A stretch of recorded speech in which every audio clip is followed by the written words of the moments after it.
Good evening, Internet. Welcome back to another night of Talks About Things for probably far too long.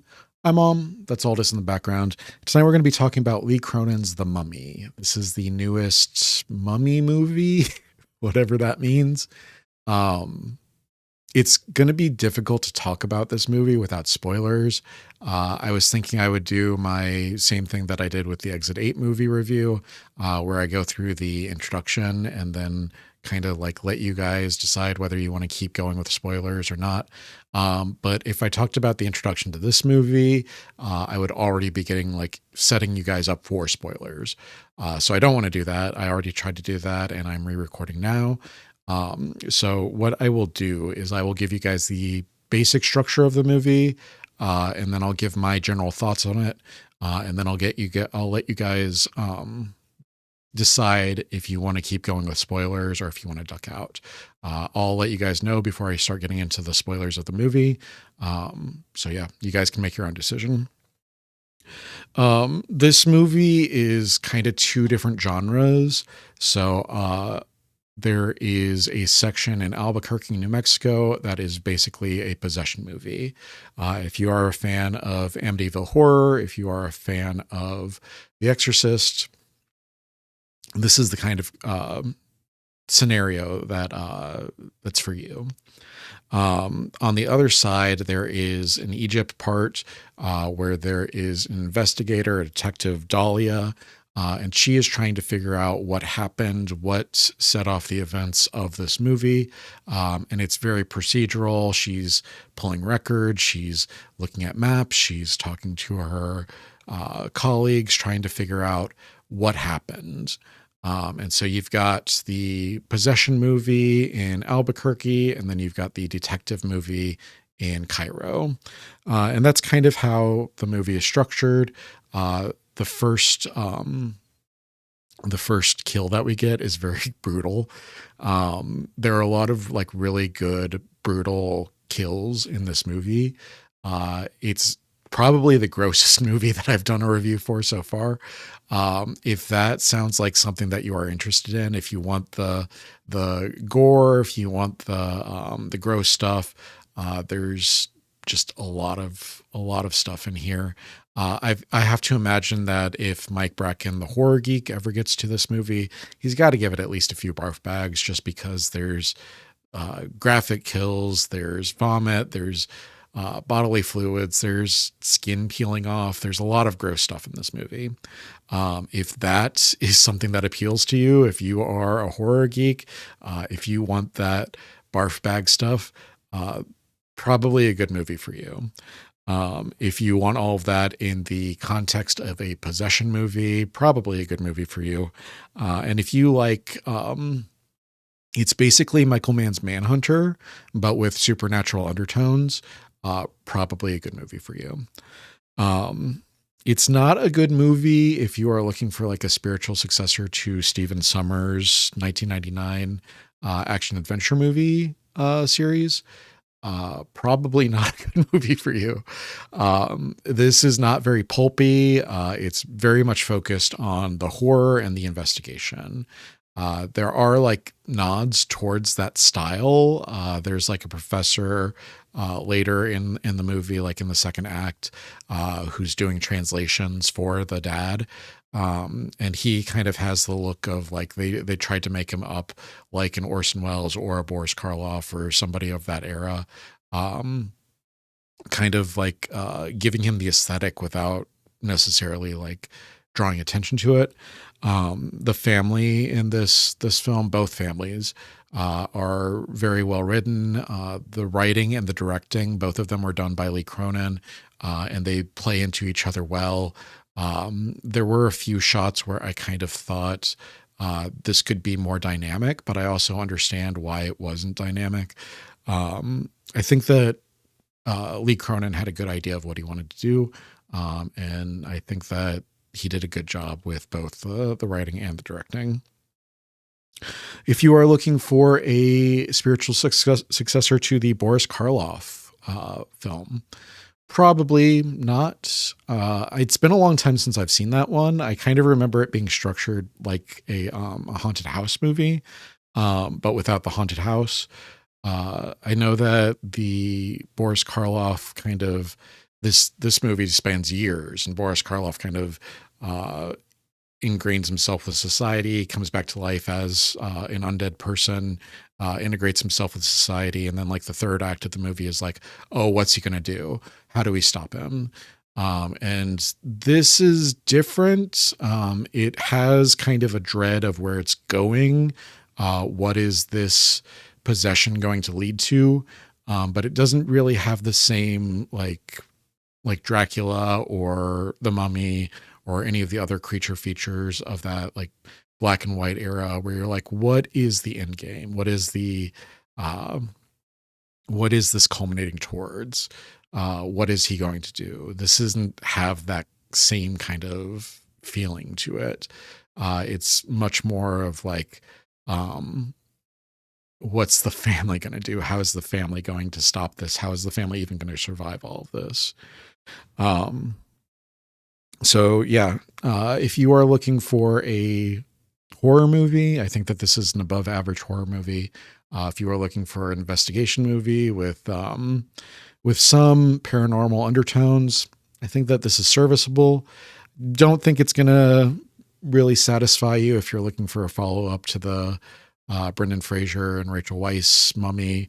Don't think it's really going to satisfy you if you're looking for a follow up to the Boris Karloff movie. I never saw The Mummy 2017 with Tom Cruise. I heard that it was very like Marvel lights, like they were trying to use it to launch the Dark Pictures universe, and then it wasn't well received critically. It wasn't well received commercially, and so they didn't end up making that universe. I know that there is a YouTube channel of two guys that were trying to like screenwrite for that universe, and they created their own like 60 movie like script treatments for a dark universe, Universal Dark Universe Pictures. I can't remember what the name of it is now, but I know that like the actual dark universe never got off the ground. Um, so I'm going to say maybe. If you are a fan of the Tom Cruise, I've never seen it, so I can't rightfully say. I'm going to put that one in the maybe column. Um, yeah, I think that's all that I've got to say about the movie so far.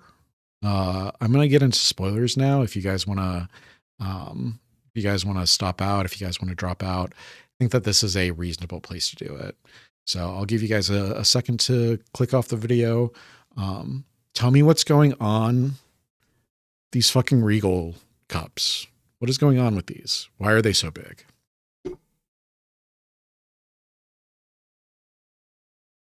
All right, so let's get into the movie. So for our introduction, we get two families. We get the Egyptian family, and we get to see like the father trying to be goofy, trying to be sweet, trying to engage his children in the radio singing montage. Not how I expected this movie to start.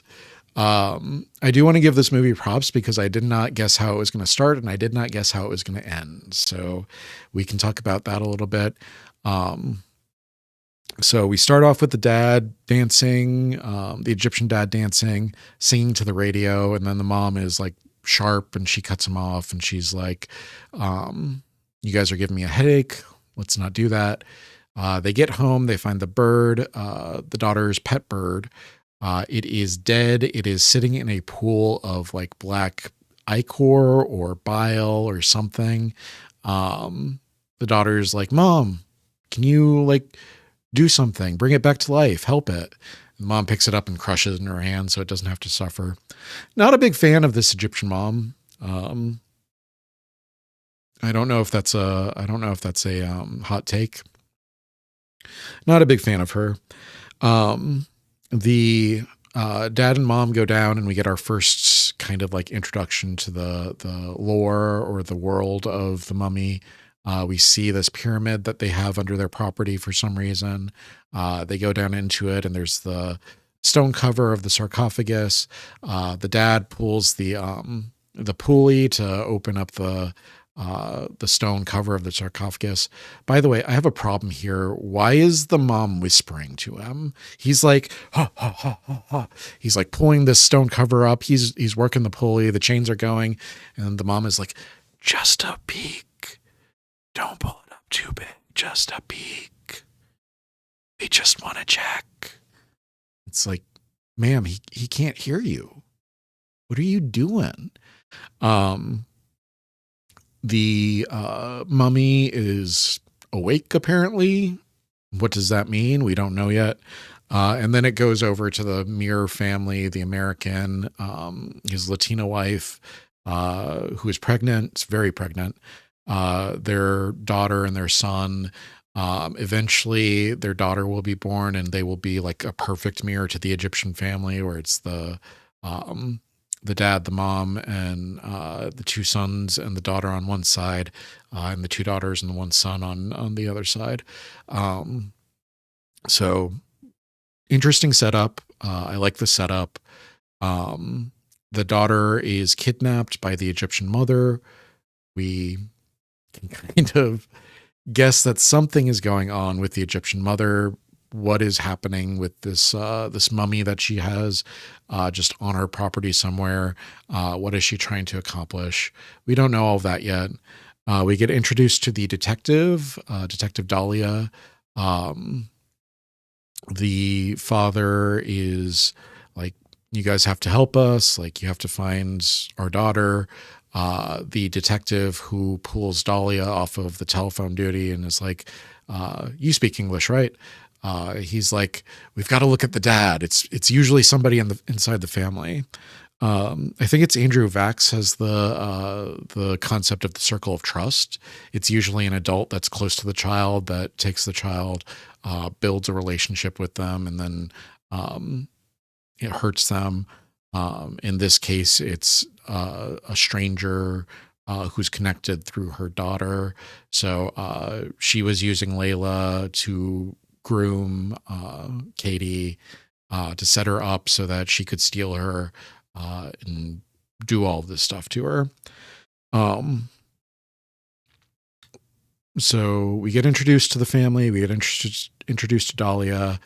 There's a setup for the grandmother and her place in Albuquerque. Like, the writing in this film is very efficient. I mean that in a good way. Like, sometimes it's very like on the nose, like, oh yeah, you studied karate for 12 years, didn't you?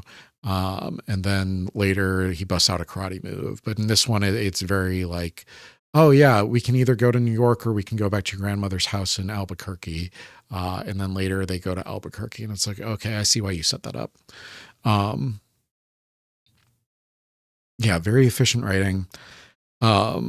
We get to move around the house a lot before the possession starts. I like that. This movie does a good job of avoiding the pitfalls of a lot of horror movies where I always complain. It's like, yeah, the possession started and things have started going wonky around the house, but we never got to see the house before the possession started. The possession started and everything is going wonky with the family, but we didn't get introduced to the family before the possession started. And a lot of like modern horror movies, they won't introduce us. They won't show us around the space. They don't let us get like comfortable with the space before they start getting into the horror. They're in such a rush to get into the horror.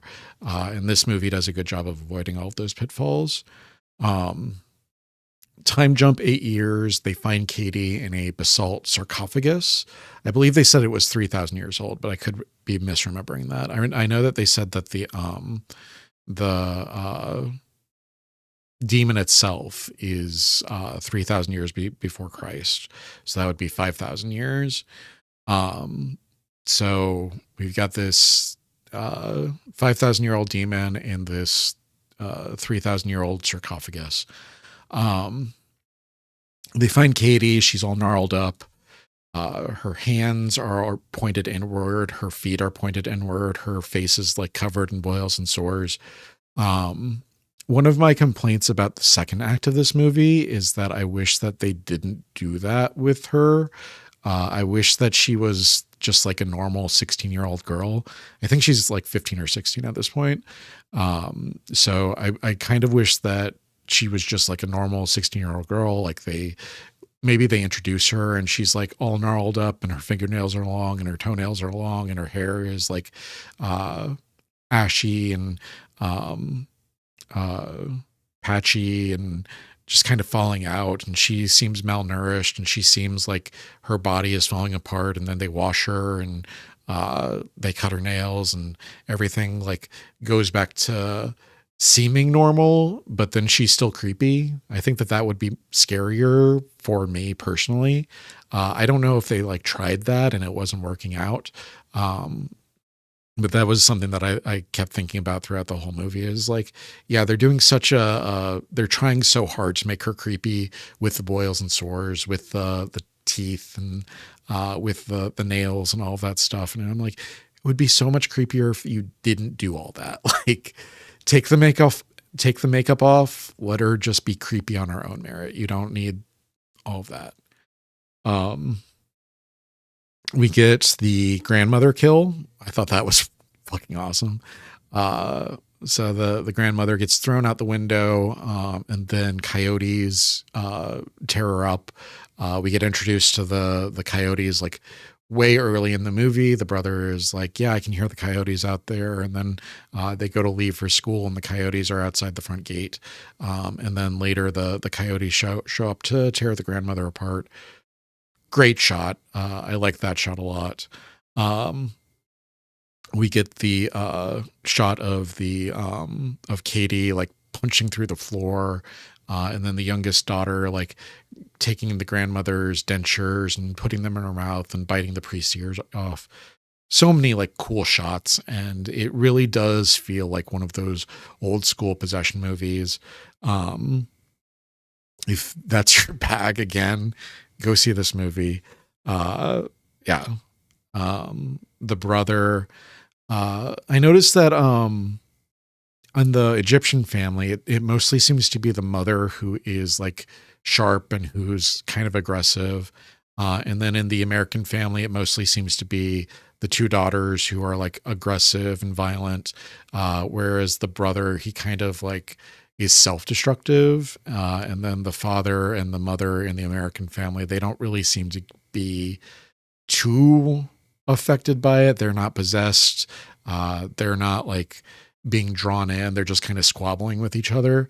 And they're hurting each other like emotionally, but they're not going at each other with bats. So there's a little bit of inconsistency about like how this demon's powers work. Is it more effective on children? Is that why it goes over after the children? Is it like, can it go after adults and it just doesn't have the time for it? Like, what's going on with the demon's powers? They say that it likes to tear families apart, but why? It's a demon. Can't it like go attack a church? Can't it like tear through a church or something? Why is it going after the two daughters and the son when it could be doing anything else? Yeah. Motivation is kind of a problem. I'm not sure what the end game of the demon is. It just seems to like revel in causing mischief and being violent and grossing people out. It makes a big scene at the funeral, bites the priest, and then just kind of like stops. And what are you trying to accomplish, dude? You're a freaking demon. Yeah. So we get the possession movie with the family. I think it's pretty well done. I do think that like the gross out stuff and the like tearing the skin off and things like that, it got to me. I'm really sensitive to like vomiting in movies. I'm really sensitive to like smells. And so whenever I see like the sound and the visual of that happening, I'm oh. But I thought that the gore was really well executed. It was set up well, and then it was executed well. The daughter, I don't know if you guys have seen Cobweb yet. I think it's a few years old at this point. But the creature in Cobweb kind of moves like the daughter when she's in the crawl space behind the wall. cool, like aesthetic, cool movement.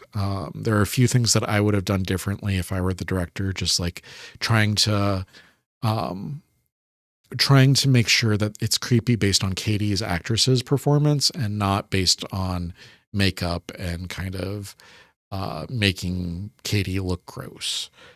Uh, and then we've got Dahlia. It's kind of underwhelming as an investigation. There is like the big clue with nectarine. She realizes that there's a nectarine farm. She realizes that Katie was eating a nectarine when she went missing. She makes the connection. She goes out to the nectarine farm. But then she immediately like pulls her gun and shoots the mom as soon as the mom is running at her with a knife. It seems like the Cronin didn't know how to get the mom like stabilized, how to get her back into the picture in like an interesting way. And so he was just like, yeah, she'll come out of the kitchen with a knife. And that's how we'll do it. So we get reintroduced to the mom, we get reintroduced to the daughter, and then Dahlia kind of finds the tape and takes the tape back to Albuquerque where the family finds it. And then that is what leads towards the ending. Another cool like gore part is Detective Dahlia, the corpse of the grandmother comes to life and spits up a scorpion into Dahlia's mouth. And then the scorpion crawls through Dahlia's throat and then stings her in the throat. Very cool visual, cool gore, very well done. It is CGI. You can tell that it's CGI, but it also doesn't look like plasticky or fake like the old Scorpions, Scorpion King. To bring it back to the Stephen Sommers films, it doesn't look like plasticky and fake like old CGI did. It looks much more like integrated into the scene.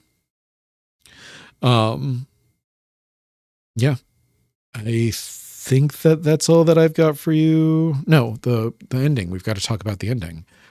So like I said earlier, I did not realize where the ending was going. I kind of had that feeling like, how are they going to wrap this up? And then the way that they wrapped up the possession made sense to me. And then they keep going. And I was like, where is this leading to? So I don't want to spoil the ending scene because I think that it's really well done. I didn't realize where it was going. I appreciate that they were able to tie it back. The mom's possession, the Egyptian mom being in prison, the ritual that they show on the tape, the detective recognizing the speech and being able to recite it. Everything is set up for this ending, and I did not call it at all. So I want to give Lee Cronin props for pulling that out because I did not see that one coming. Yeah, I will leave it there. I hope that you guys enjoyed this. Let me know if there are any other movies that you would like me to see and kind of review. I don't know if there's anything else that I really caught my eye. But yeah, I'm gonna get out of here. Thank you all for joining me for another night of talking about things for probably far too long. I love you. I will see you in the next video. Good night.